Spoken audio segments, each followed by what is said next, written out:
Olá pessoal, Cris Viviane aqui. E aí, o meu filho foi aprovado, ou pior, foi reprovado na escola.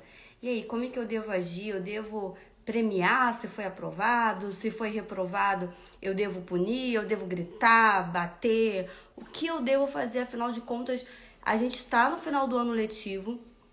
Muitos pais estão com essas dúvidas, sem saber como agir, ou pensa que sabe como agir, na verdade não sabe. Então vamos lá para falar sobre isso. Eu quero falar também sobre escola, como instrumento de doutrinação, a gente vai chegar nesse ponto também. Então, se você conhece aí algum pai que precisa participar dessa live, que está em conflito aí, como já dispara, já ajuda a gente a compartilhar conteúdo, tá lá? Tá bom? Então vamos lá. Afinal de contas, né? Meu filho passou de ano, tá tudo certo. Beleza, maravilha, a gente vai chegar a esse ponto. Agora, e aí, se ele foi reprovado, ou se ele tá perigando ser reprovado, qual a reação que eu tenho que ter diante disso? O que significa isso, né? Primeira coisa, o que significa o meu filho ser reprovado na escola? E aí agora pasmem vocês com a resposta que eu vou dar, mas absolutamente nada. Como assim, Cris? Mas eu paguei a escola o ano todo. Eu paguei escola, eu investi, eu comprei uniforme, eu comprei livro caro, eu paguei passeio, e aí ele vai ser reprovado, eu tô arrancando o cabelo da cabeça, e você me diz que isso significa absolutamente nada? É exatamente isso, absolutamente nada. A primeira coisa, e a coisa mais importante que a gente precisa entender, é que a vida dos nossos filhos não se resume à escola. A escola não é o que vai definir, e isso é muito importante, porque esse é o momento, final do ano, presta muita atenção você que é pai, que é mãe, mas é exatamente nesse momento, no final do ano, quando saem os resultados da escola, que muitos bloqueios são criados na cabeça das crianças, bloqueios de aprendizado, né? E aí a criança coloca na cabeça dela, eu fui reprovada, eu fiquei de dependência, e aí ela coloca na cabeça, então eu tenho dificuldades em aprender, eu sou burro em tal matéria, eu sou burro em matemática, eu sou burro em português, eu tenho essa dificuldade e isso vai criar um bloqueio que ela vai levar para a vida inteira.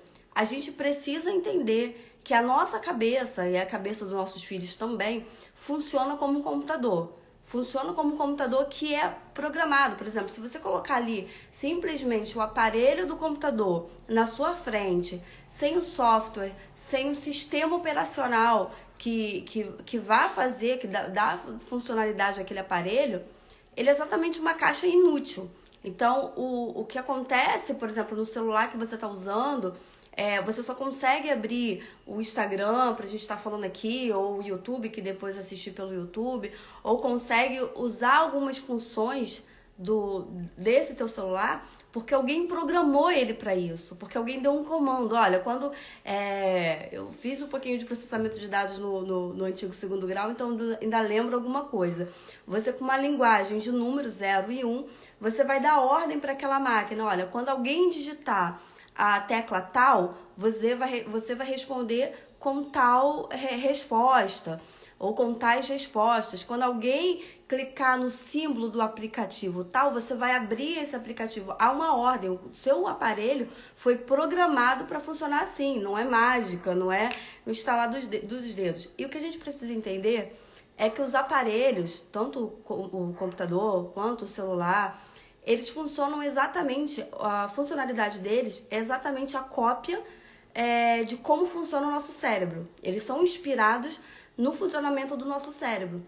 Ou seja, o nosso cérebro também é programado. Então, uma coisa que você precisa, você como pai, como mãe, como responsável, precisa ter o máximo cuidado agora é para não programar a cabeça do seu filho, para ele achar que ele é burro em tal matéria, para ele achar que ele não tem capacidade de aprendizado, porque ele pode crescer um adulto e quando chegar lá na frente, ele vai crescer, vai se tornar um adulto e quando chegar lá na frente, ele pode sentir muita dificuldade em aprender coisas novas por conta desse momento, porque ele foi reprovado e aí você brigou demais e aí você cobrou demais.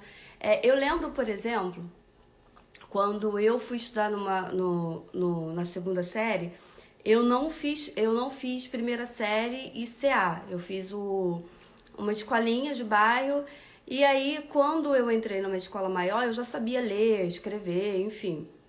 Porque eu gostava muito de brincar com livros e tal, tudo mais. E na época havia, não sei se existe essa lei ainda, que você faz uma prova e você já pula pra série correspondente ali ao que você tem, enfim, conhecimento. No meu caso, eu fui pro CA e aí eu dormia na sala do CA. Isso aí é muito importante também, você prestar atenção o comportamento do seu filho na escola, assim, e a gente vai falar um pouquinho sobre isso, mas isso que eu tô contando agora serve para reforçar como a escola não pode definir quem é o seu filho, qual o grau de inteligência que ele tem ou que ele não tem. E eu lembro que eu fui pro CA e eu dormia na sala de aula, e aí me colocaram para a primeira série, e na primeira série eu só conversava porque a matéria era chata, porque eu já sabia aquilo. E aí quando eu fiz uma prova para a segunda série, a professora não aceitou muito, porque eu era muito pequenininha e as crianças eram maiores.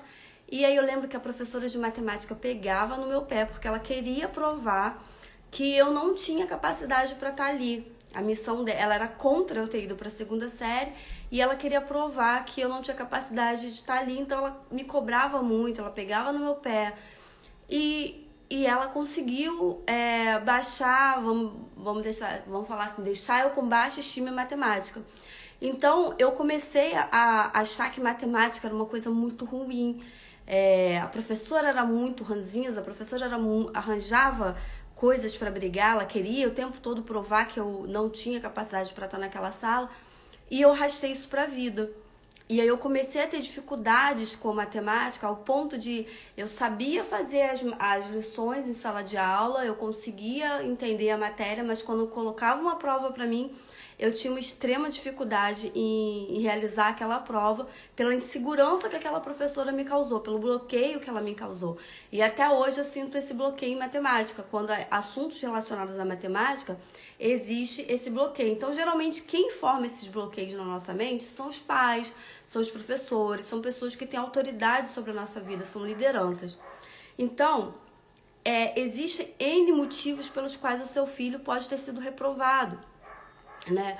Existe, de repente, um relacionamento com o professor, existe um momento da vida pelo qual ele possa estar passando, existe, de repente, ele precisaria passar por esse momento de reprovação para entender que ele precisa se esforçar mais nos próximos anos, para entender que se ele não se esforçar, há uma consequência, e a gente vai falar sobre essa questão da consequência, assim como também você não pode deixar que o fato do seu filho ser aprovado, isso suba a cabeça dele como, né, vamos supor que ele tirou notas muito altas, que ele se destacou, isso suba a cabeça dele como algo que faça ele se sentir um pequeno gênio, né? Isso é uma tentação muito grande para alguns pais. Alguns pais veem seus filhos se destacando e aí eles querem, nossa, é o meu filho, ele se enche de orgulho, é lógico que a gente tem que se sentir orgulhoso, mas a gente precisa entender que há uma diferença entre inteligência e sabedoria.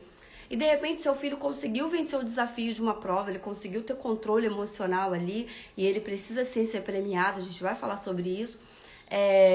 Mas ele conseguiu, mas isso não quer dizer, seu filho ter, e aí, mais uma vez, vamos lá, vamos dar um bug no cérebro pra gente fazer novas sinapses aqui. Ele pode ter tirado notas muito altas, ele pode ter ido muito bem nas provas e passado de ano, mas isso não quer dizer que ele vai ser um adulto de sucesso, que ele vai ser bem sucedido na vida, não. Quantas pessoas a gente consegue lembrar que estudou com a gente, né?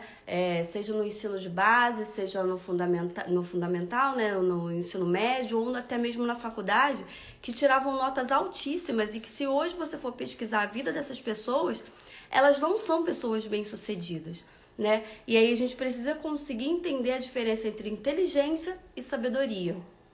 E é muito importante que nesse momento a gente consiga entender o significado de inteligência, porque a gente está vendo todo o movimento acontecer aí, a gente viu, né, o movimento acontecer da máquina de datilografia para os computadores, e agora a gente está vendo um movimento novo que talvez você não tenha se dado conta, mas que vai influenciar muito a sua vida e a vida dos seus filhos, que é o movimento da inteligência artificial. Por enquanto, algumas pessoas ainda têm acesso, algumas pessoas ainda estão se interessando, outras não, ainda há essa opção. Mas vai chegar um momento em que, do mesmo jeito que você tem um celular na mão, a gente tem um aparelho que a gente consegue, né? Imagina 10 anos atrás você falar que você teria um aparelho que você consegue colocar televisão, falar com pessoas, tirar foto, lanterna, mandar fax, né? Que não existe mais, mas mandar um e-mail, mandar uma mensagem, tudo dentro de um aparelhozinho só. Se você voltasse no tempo 10 anos atrás e falasse algo parecido, ou 15, 20 anos atrás, você teria sido considerado louco, né? Então, do mesmo jeito que esse movimento aconteceu, a gente está vendo o movimento da inteligência artificial acontecendo. E a gente precisa se dar conta que isso vai se tornar algo essencial no dia a dia. Esse movimento vai acontecer. E aí, por que eu falei sobre você o que tem a ver esse movimento com você diferenciar sabedoria de inteligência? Porque teu filho pode ter tirado uma nota muito alta e ser uma criança muito inteligente, mas em pouco tempo a inteligência dele vai ser substituída por uma inteligência artificial. Em pouco tempo, pouco vai importar se ele tem inteligência ou não. E como eu falei, se antes pessoas que não tinham inteligência, que eram muito inteligentes, que tiravam notas altas, né? Lembra aí você, alguém que estudou com você, seja na escola, na faculdade, mas o pessoal tá falando aqui, Luiz Santos tá falando boa tarde, Luiz. Então, assim, se antes essas pessoas que estudaram com você, elas terem sido muito inteligentes, ter tirado notas altas, hoje você vê que elas não foram pessoas bem-sucedidas na vida, às vezes não têm uma família estruturada, não conseguiram se formar uma família estruturada. Imagina quando o movimento de inteligência artificial estiver a todo vapor. E aí, pouco importa se você sabe matemática, se você não sabe, porque você vai dar um comando para a inteligência artificial e ela vai te dar a resposta de qualquer coisa que você quiser. Pouco importa se você entende muito de uma lei ou não entende, se você decorou capítulos históricos ou não decorou, porque a inteligência artificial vai te dar a resposta de tudo isso. A gente pega o movimento nos Estados Unidos que está acontecendo, algumas profissões já começaram a ser substituídas pela inteligência artificial, né? Há relatos, por exemplo, de audiências que estão acontecendo ali com pessoas usando a inteligência artificial para defender. Então, assim, em pouco tempo, pouco importa se você é inteligente ou não, porque a inteligência artificial vai cumprir esse papel para qualquer pessoa. A pessoa pode ser leiga. Há ainda, né, quem diga, né, que o Elon Musk está desenvolvendo chips para ser implantado no cérebro da pessoa. E aí, quando esse chip for implantado, aquela pessoa vai receber todo o conhecimento da inteligência artificial. Agora, do mesmo jeito que você tem o seu celular e aí você se interessa, de repente, pesquisar aí uma televisão, você quer comprar uma televisão no final do ano e você pesquisa, e daí daqui a pouco começa a surgir várias propagandas de televisões para você, de televisores para você, ou às vezes você fala, né? Você conversa com alguém e fala, olha, eu tô pensando em comprar uma televisão, e daqui a pouco começa a disparar chuva de propaganda. Tô pensando em comprar um tênis e chuva de propaganda de tênis para você.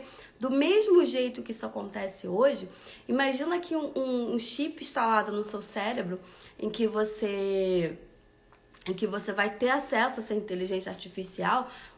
Essas informações que você tem sobre os seus interesses também vão ser mapeadas, e aí, meu filho, não vai ter como fugir dessa chuva de propaganda, dessa chuva de informações que você mesmo vai fornecer involuntariamente, para que você cada vez mais seja aí manipulado pelo sistema, seja para comprar, para consumir. A gente sabe, né, a gente, embora seja aí totalmente contra o comunismo, a gente sabe que o capitalismo tem as suas armadilhas, e uma dessas armadilhas é você se tornar um consumidor compulsivo, é você consumir mais do que produzir. É isso que te faz pobre. O que diferencia uma pessoa rica, e aí eu não tô falando rica só de ter dinheiro, tá? Tô falando rica de prosperidade, de conseguir alcançar o que você quer. O que diferencia uma pessoa rica de uma pessoa pobre, uma pessoa com pensamento próspero, uma pessoa com pensamento escasso? É a proporção de produção e consumo. Então, a grande armadilha do capitalismo é: quanto mais você consome e menos você produz, mais pensamento pobre de escassez você tem.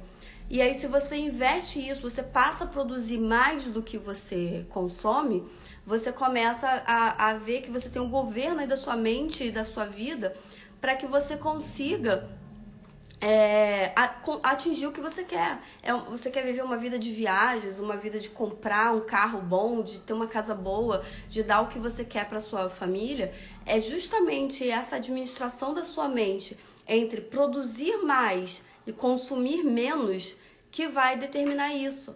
Você começa a selecionar o que você vai consumir e não consumir o que a mídia te impõe que você precisa. Não, você precisa comer isso, você precisa beber aquilo, você precisa comprar tal roupa, porque tal roupa tá na moda, mas daqui a pouco aquela moda vai passar e vai passar 3, 4 anos, aquela moda vai voltar. Então, toda essa manipulação para que você consuma, na verdade, no final, é uma manipulação para que você se mantenha pobre. E é esse o ensinamento que você precisa ter do seu filho, passar para o seu filho. Por isso que é importante a gente entender que a escola não é o único definidor de quem é o seu filho, do que sabe seu filho. Mas o que eu estou querendo dizer é o seguinte, então, em pouco tempo, essa inteligência não vai ser relevante. O que vai ser relevante? A sabedoria. A sabedoria, sim, vai ser relevante para o tipo de vida que seu filho vai ter, que você vai ter, que a sua família vai ter. O livro, a Bíblia em Provérbios diz, para a gente vender tudo que a gente tem, para a gente pegar tudo que a gente tem e pagar a sabedoria, Marquinhos do Posto tá colocando um valeuzinho aí, valeu, Marquinhos. Então, assim, olha, a sabedoria... A Bíblia diz, vende tudo que você tem. A coisa mais importante dessa vida é a sabedoria. Porque por mais que a inteligência artificial avance, por mais que os mecanismos de doutrinação avance, por mais que tudo se torne cada vez mais complexo e você fique encurralado ao ponto de não conseguir viver sem essas ferramentas, nenhuma dessas ferramentas vai conseguir atingir o grau de sabedoria que só o ser humano pode ter. O grau de sabedoria que só o ser humano pode desenvolver. Então, é muito importante que você consiga fazer com que o seu filho valorize a sabedoria. Mas para isso você tem que valorizar a sabedoria. Você precisa entender que essa sabedoria não vem da escola. A escola pode desenvolver inteligência, pode desenvolver capacidades, pode desenvolver talentos. Mas a sabedoria, ela só consegue ser trabalhada através da família. É o seio familiar que vai pegar essa criança e vai trabalhar a sabedoria. Então, por isso que eu vou voltar ao que eu falei no começo. Se seu filho foi aprovado, se seu filho foi aprovado ou reprovado, pouco importa, porque nenhuma prova escolar vai conseguir determinar o grau de sabedoria que seu filho vai ter. Agora, você pode usar essa situação para desenvolver uma sabedoria no seu filho. A gente lembra que a questão da sabedoria é passo a passo. Ele é uma criança que está em formação, seja criança ou adolescente, está em formação. Então, cada ano, cada situação, cada área precisa ser usado para formar a sabedoria do adulto que ele está se formando. E como eu falei, a sabedoria é algo mais importante, é o que a Bíblia diz. Vende tudo que você tem e vai lá atrás da sabedoria, vai comprar a sabedoria. Então, vamos lá, Se ele foi, como a gente pode usar essa situação para trabalhar a sabedoria nos nossos filhos? Primeira coisa, ele foi aprovado? Você precisa bonificar ele. Mas você acabou de falar que se ele foi aprovado, não quer dizer que ele teve sabedoria. Gente, é lei do merecimento. A vida funciona assim. Se você, não importa os motivos, ele foi reprovado porque teve um falecimento na família, teve uma doença na família, aconteceu algum desastre muito grande, não importa. A vida funciona assim.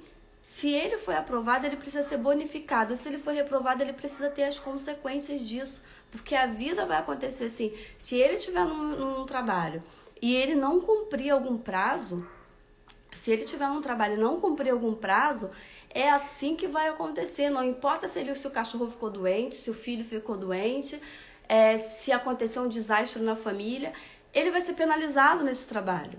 E se ele tiver um bom desempenho, né, em geral, você espera que seja recompensado, que seja bonificado. Ele precisa desenvolver nele um sentimento de merecimento. Então vamos lá, não prova que ele é uma pessoa sábia, não prova, mas prova que ele teve um ano em que ele se dedicou, em que ele correu atrás, em que ele estudou, então ele precisa ser bonificado.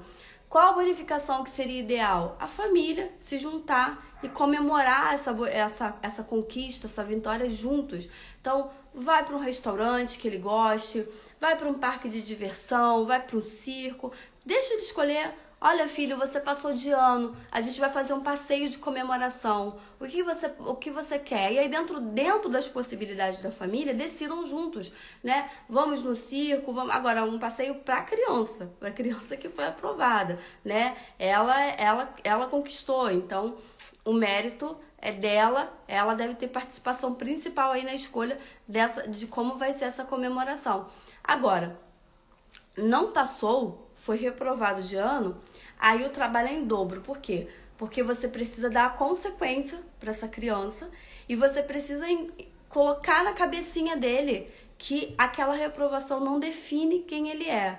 Aquela reprovação não define que ele é incapaz de aprender, né? É muita conversa e assim, ó, a consequência, esse momento parece simples a gente falar, mas é difícil porque nessa hora o coração grita, principalmente quem é mãe, né? Quem é mãe, aí fica com peninha, aí fica, ai meu Deus, o meu filho já tá triste porque foi reprovado. Vou contar pra vocês a experiência que eu tive, por exemplo, com o Pedro. O Pedro, esse ano, ele sempre passou com muita facilidade, né? Todos os anos na escola ele tirou notas muito altas, mas esse ano ele foi para uma escola preparatória, que é pré-militar. A escola funciona junto com o preparatório para o pré-militar. E a escola era muito puxada. Só que ele estava muito confiante porque ele vinha de um cursinho preparatório em que foi feito... Nossa, tá muito quente aqui. Eu deveria ter colocado um ventilador antes. Mas vamos lá, vamos tocar. Então, ele vinha de um cursinho preparatório que ele vinha ficando em primeiro lugar nos simulados. E eu sabia que aquele curso, eu até tirei ele daquele curso, porque eu falei assim, nossa, tem alguma coisa de estranho, porque eu fui professora de preparatório. E eu sabia que ele não estava no nível de estudo, a gente tem que acompanhar, por isso que é importante você, todo momento, tá entendendo o que está acontecendo na vida do seu filho, né? O que ele está fazendo, se ele está num ritmo de estudo realmente, ou se ele está só se enrolando e no final ele vai estar se enganando. E eu vi que ele não estava no ritmo de estudo de preparatório pré-militar. E aí eu achei estranho, ele não tá naquele ritmo de estudo e tá em primeiro lugar no simulado. E aí eu coloquei ele numa escola que é preparatório e que é escola junto tal, e o ritmo eu sei que é puxado. E aí eu falei, olha, o ensino é muito forte, você precisa se dedicar agora no começo do ano, porque se você não se dedicar agora no começo do ano, quando chegar no final do ano você não vai conseguir recuperar, porque a escola é muito forte e tal. E aí, né, cabeça de adolescente, Pedro tá com 15 anos, aquela coisa tipo, olha, não, tá bom, tô estudando, e foi estudando no ritmo dele, as notas baixas. Quando chegou no meio do ano pra cá, inclusive era um assunto que eu ia entrar aqui, né, vocês não têm visto eu falando muito de político, entrando muito, trazendo muita informação, mas é porque realmente esse ano foi um ano que eu enfrentei problemas de saúde. Inclusive, eu queria agradecer as mensagens de carinho, mensagens de oração que vocês tiveram aí. Tá funcionando, Deus está ouvindo vocês, continuem orando por mim.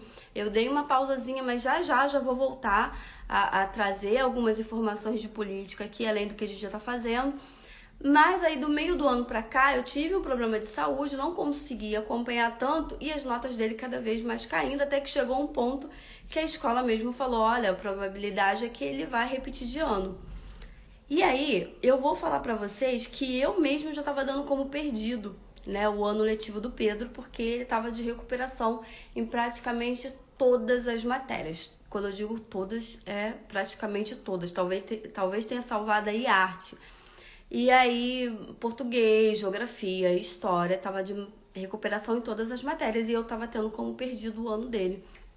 E já estava traçando na minha cabeça a estratégia, né? Olha, perdeu o ano, não vai adiantar eu gritar, não vai adiantar eu brigar. Eu tenho que saber como eu vou usar essa situação para trazer sabedoria para ele, né? E aí, uma das coisas que eu fiz foi começar a conversar com ele, falar, Pedro, olha só, tá aí, tá quase impossível que você passe de ano. O que eu preciso que você entenda é que a escola não define quem você é. Eu sei que você é um rapaz inteligente, eu sei que você é um garoto inteligente, mas você não me ouviu no começo do ano. Eu falei pra você que a escola era forte, que era uma escola preparatória para concursos militares, que você tinha que se dedicar e você não me ouviu, né? Você quis passear com os amiguinhos, você não me ouviu. Então agora, a consequência disso é que você vai ser reprovado. Provavelmente você vai ser reprovado, a não ser que você se esforce muito. Então, isso não prova quem você é, eu sei o quão inteligente você é, mas vamos ter consequências. E aí a gente vai pensar que consequências são essas. Provavelmente eu não vou pagar um ano de escola para você novamente. Todos os passeios vão ser cortados. E aí comecei a listar as consequências que teria. Surpreendentemente, o Pedro conseguiu dar uma reviravolta, né? E conseguiu recuperar. Eu até agora não sei como. E aí esses últimos dias foram os dias que eu mais passei mal, que eu mais fiquei internada, que eu mais fiquei ausente. E ele conseguiu aí dar uma reviravolta. A escola ajudou muito também, o serviço do coordenador foi excelente. E aí ele conseguiu dar uma reviravolta e passou praticamente em todas as matérias, ficou de recuperação em 3 matérias, que é português, geografia e história. E aí, considerando o fato que ele conseguiu reverter a situação em química e matemática, então a gente já deu uma aliviada. Pode ser que ele reprove nas 3? Pode ser, mas um menino que conseguiu recuperar todas as notas eu acho difícil. Pode ser que ele fique de dependência em alguma dessas matérias? Pode ser. Mas o que aconteceu para ele dar essa reviravolta? Primeira coisa, eu joguei no colo dele que ele teria consequências, as consequências seriam por conta das atitudes dele. Não por quem ele é, não porque ele é burro, não porque ele não tem capacidade. Coloquei o quanto de capacidade que ele tinha e ele desperdiçou não me ouvindo, né? A mãe é chata, a mãe é sempre que fala demais. E o quanto de capacidade que ele tinha que seria desperdiçado, porque ele teria que estudar esse ano todo de novo, então ele perderia tempo, ele perderia um ano de aula, eu perderia um ano de investimento. Então, coloquei para ele, olha aqui o que causou as consequências, fiz ele pensar, conversando, fui fazendo perguntas. É ideal quando você for conversar, você vai fazendo perguntas. Você acha legal você estudar um ano todo de novo? E o que me surpreendeu, eu sempre falo com vocês sobre a questão do ambiente, né? Qual é o ambiente que seus filhos frequentam? E aí, por exemplo, quando eu falo sobre a diferença da escola pública para a escola particular, a gente pensa muito na questão da doutrinação, mas a doutrinação existe em todas as escolas, tá? Inclusive a particular. E aí a gente pode até fazer uma live sobre isso, sobre a diferença de escola pública e particular e como funciona a doutrinação em uma e a doutrinação em outra, mas nas duas escolas existem isso. A grande diferença vai ser o ambiente que o seu filho frequenta. A gente é a média das 5 pessoas que a gente mais convive. Então, se você não está satisfeito com quem você se tornou, com os resultados que você está tendo, olha as pessoas que estão à sua volta. Você é a média dessas 5 pessoas. E o seu filho não vai fugir à regra, ele é um ser humano, ele também vai ser a média das 5 pessoas com quem ele mais convive. Ele vai ser a média, ele vai ser o que você está ensinando para ele vai ser o que você está mostrando, o que você está vivenciando, mas ele também o meio também vai influenciar ele. Então, se ele está no meio de crianças que não querem nada com nada, que não querem assistir aula, que querem matar aula, que tem um pensamento de escassez, porque os pais dessas crianças ensinam elas a serem assim. Ah, mas é injusto o que você está falando, porque o pai de fulano é tão bonzinho e a criança não quer nada com nada.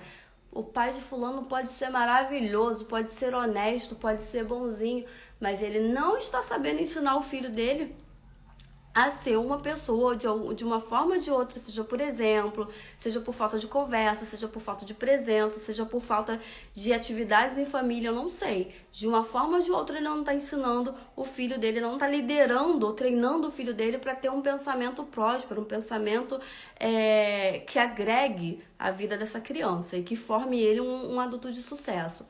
Então, eu sempre vi essa questão quer dizer, sempre vi não, né, tô estudando esse ano, então peguei uma carga de estudo muito grande em cima disso, e aí a gente sabe que o meio vai determinar também aí as atitudes da criança, mas uma coisa que me surpreendeu foi o seguinte, como o Pedro tá numa escola onde é preparatório para militar, e aí eu vou pegar a minha experiência como professora, por exemplo. Quando eu era professora, eu poderia dar aula numa turma regular. Eu cheguei a dar aula para supletiva, até em Nilópolis, no supletivo em Nilópolis. Mas, em geral, eu não gostava de dar aula em escola. Eu gostava de dar aula em preparatório. Porque a diferença é que a escola ali, as crianças estão meio forçadas, principalmente em supletivo. Só quer o diploma e ponto final. E no preparatório, não. Então, no preparatório, as pessoas querem aprender. No preparatório, as pessoas estão ali realmente para sugar conhecimento de você, né? Querem puxar o que elas podem aprender. Só que mais uma vez, eu vi isso na vida do meu filho. Eu consegui ver isso retratado na vida do meu filho. A diferença de uma escola que também é preparatório, que de alguma forma prepara o seu filho para alguma coisa, seja para um concurso pré-militar, seja para um vestibular, ou seja para uma profissão, não importa. O perfil das crianças, muito mais do que o perfil da escola, o perfil do professor, vai ser importante para o seu filho o perfil das crianças. Porque o que aconteceu com o Pedro? Aconteceu que ele está no meio, num ciclo onde as crianças, os adolescentes que estudam ali, eles não estão simplesmente na escola para ter um diploma. Eles estão na escola para passar para um concurso, né, para passar por uma carreira militar. Então, o que aconteceu? Chega o final do ano, ele tá vendo os amiguinhos passando para a SpaceX, para o Colégio Naval, tá vendo as crianças não só querendo passar de ano, mas querendo ter notas altas, para de repente, né, a escola tem um trabalho que no começo do ano ela divide em 3 turmas, a turma Alfa, Bravo, enfim, e aí as crianças ficam na turma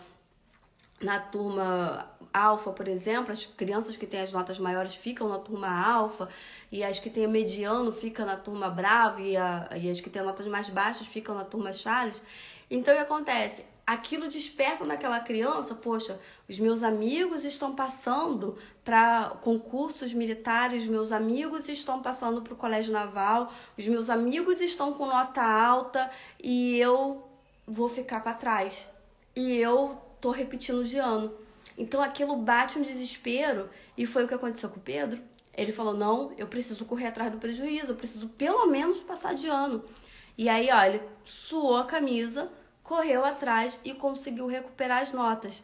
Então perceba que teve a minha conversa, que teve a minha preocupação, que teve toda uma coisa, olha, Pedro, isso não define quem você é um menino inteligente, mas olha aqui, você está desperdiçando sua inteligência, seu tempo, tal.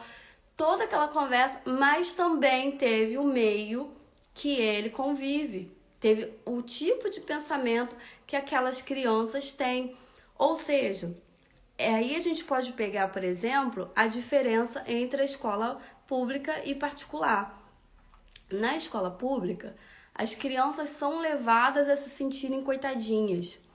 Tem toda aquela política de inclusão, que blá, blá, blá, blá, blá, blá, que a gente já conhece. Então, as crianças são levadas a se sentir coitadinhas.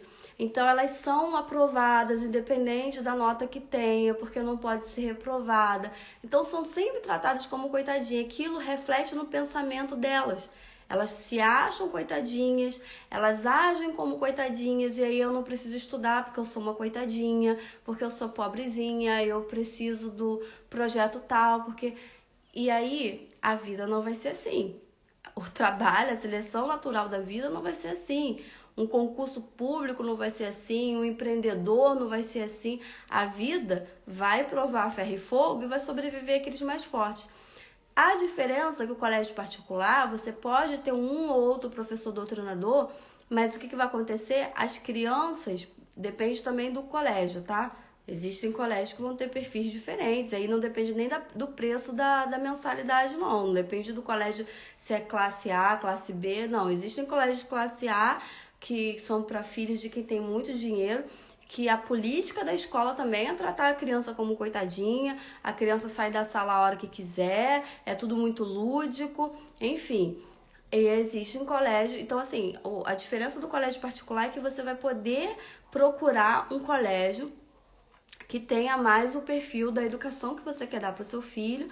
E nesse colégio, a mentalidade das crianças tende a ser, né, uma mentalidade mais forjada, tipo, ó, se você não fizer por onde, você não vai passar, se você não fizer por onde, você não tem o merecimento, e a vida vai ser assim. Então, assim, escola não define sabedoria da criança, mas a escola, ela pode ser ela vai ser uma ferramenta. A escola sempre vai ser uma ferramenta. Agora, depende de quem vai usar essa ferramenta, né? Porque aí seu filho entra lá, vai ter um livro do MEC, independente de ser escola pública ou particular, o livro a ser usado provavelmente veio do MEC, e a gente sabe que o MEC é o maior cliente de qualquer editora, eu sempre falo isso, e quem paga mais, pede mais, né? Manda mais. Então, se o MEC é o maior cliente, o MEC vai mandar qual o conteúdo que ele quer. E aí, nesse conteúdo, lógico que vai ser a questão do sistema, colocar ali como ele quer que aquele cidadão seja formado, qual a mente que aquele cidadão seja, qual a mentalidade que seja formada naquele cidadão.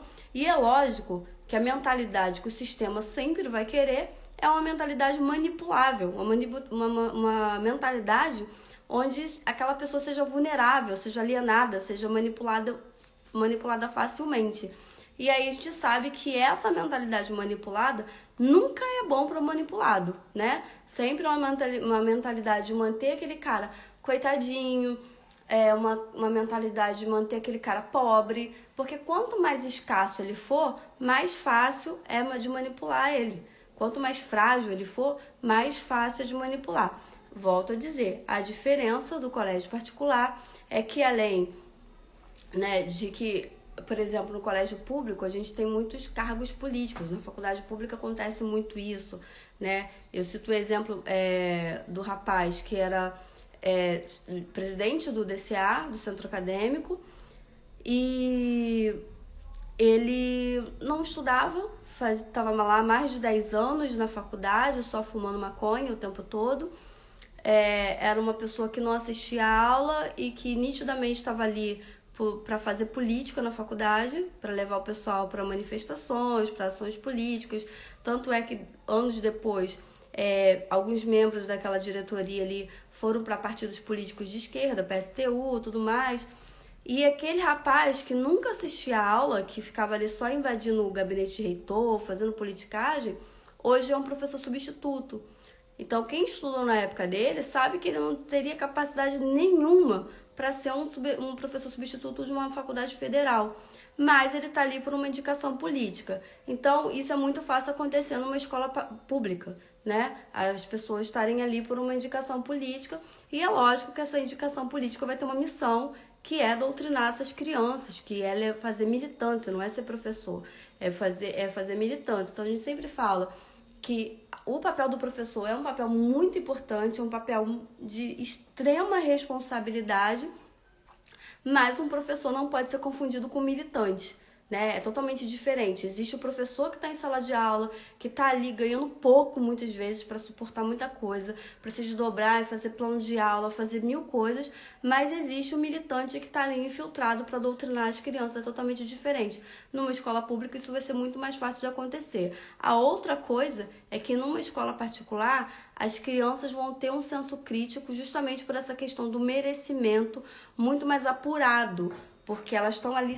elas realmente podem ser reprovadas, elas realmente têm uma ameaça, tipo, estudou, fez, né, correu atrás, beleza, você vai receber de acordo com o que você está desenvolvendo. Numa escola pública, não. Numa escola pública, a criança não pode ser reprovada, não pode ser chamada atenção, tudo mais. Ah, mas o meu filho é diferente, o meu filho eu cobro. Tá, mas aí seu filho vai estar no meio de outras crianças que têm esse pensamento, né, de escassez, de coitadinho, de vitimismo, e, consequentemente, ele vai ser influenciado com isso, né? E aí, mas não tem jeito, eu tenho que colocar meu filho numa escola pública e não tem jeito. Aí você vai ter um trabalho dobrado. Por exemplo, aqui em São Pedro, Cabo Frio, a escola pública é um pouquinho diferente, né? O perfil dela é um pouquinho mais diferente do Rio. Então, seria até menos difícil, caso ele fosse reprovado, seria menos difícil eu trabalhar com ele. É a questão dele estar numa escola pública, mas realmente não dá para comparar com a escola particular. Como eu falei, lógico, considerando as opções. Deixa eu ver aqui o que eu mais anotei para falar com vocês. Então é isso, né? Conversa e ação, isso é muito importante nesse momento, e ter equilíbrio. Tanto que o seu filho que foi reprovado como o seu filho for aprovado, você tem que ter equilíbrio, né? Foi reprovado? Olha, você não é burro, você não tem capacidade você tem capacidade de conquistar muito mais. A escola não define quem você é, mas você não se dedicou o suficiente para essa tarefa, então você precisa ser punido por isso. E aí, cada realidade é uma realidade. Você vai analisar a realidade da sua casa. Aqui em casa, o que pode ser punição para ele? Aí você tem que ser frio, né? E pensar, não pode ser ficar com pena, não. É ser frio para não ser mole demais, né? Tipo, ver o que eu posso tirar. Vai para uma escola pública, vai perder os passeios, vai perder celular, e ser firme, manter isso durante todo o ano. Não adianta prometer uma coisa que não vai cumprir. Então, ser firme, mas também não ser exagerado demais, não querer agredir a criança, não querer bater, não querer gritar, perder o controle, porque isso daí não adianta nada você falar, olha, você tem capacidade, a escola não define quem você é, mas você começar a gritar, você começar a exagerar. Então, tem que ter equilíbrio. Então, conversa e ação, né?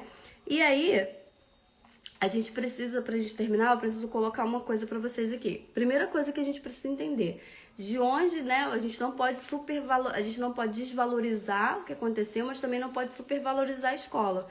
Porque se você pegar hoje, você como adulto, de onde vieram os principais ensinamentos que você tem, princípios, valores, virtudes da sua família, né? De momentos que você teve em família, de como foi a sua criação, de dificuldades que você passou. Então, os principais ensinamentos que o seu filho vai ter não é da escola, é da família. Então, eu tô falando isso porque a gente precisa aprender a não terceirizar a educação dos nossos filhos, né? A escola não é feita para educar, ao contrário do que muitos acreditam.